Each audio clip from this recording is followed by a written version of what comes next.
Hosni Mubarak was a former Air Force pilot who seized power in Egypt after the 1981 assassination of Anwar Sadat.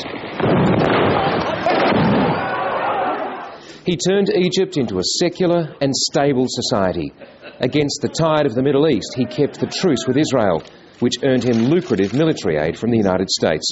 But it also made him a target. Hosni Mubarak survived a number of attempts on his life as he established himself as a regional heavyweight and an ally of the West. His country remained stable, but it was enforced by a brutal secret police who used Egypt's permanent state of emergency to crush opposition.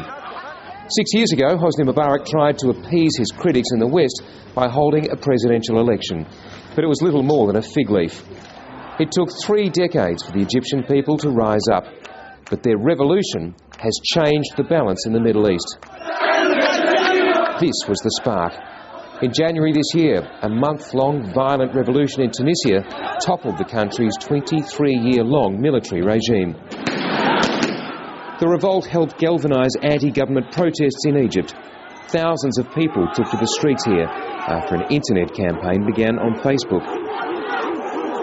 We don't afraid from anybody here in Egypt. We are Egyptian people here.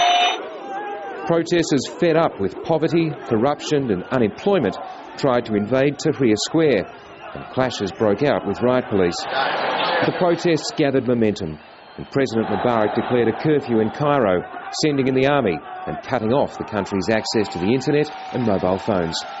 But after that week's Friday prayers, Cairo exploded. Tens of thousands gathered in the capital, setting the government headquarters ablaze and demanding that President Mubarak stand down. The turning point was when the protesters won the crucial support of Egypt's military. Its chiefs recognised the rights of the people and pledged not to use force against them.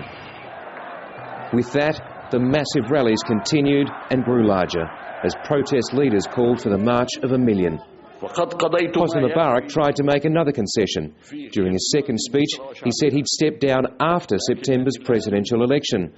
But that only led to brutal clashes between pro- and anti-Mubarak groups.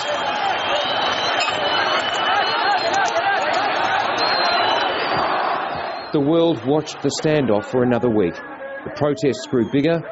Then, rumours swept through Egypt that Hosni Mubarak was about to resign. But all the president offered his people was defiance. He refused to budge until after the September elections. But less than 24 hours later, the dictator was gone. Not only had he lost the support of the people and the military, he'd thrown away his last chance for a dignified exit from the world stage.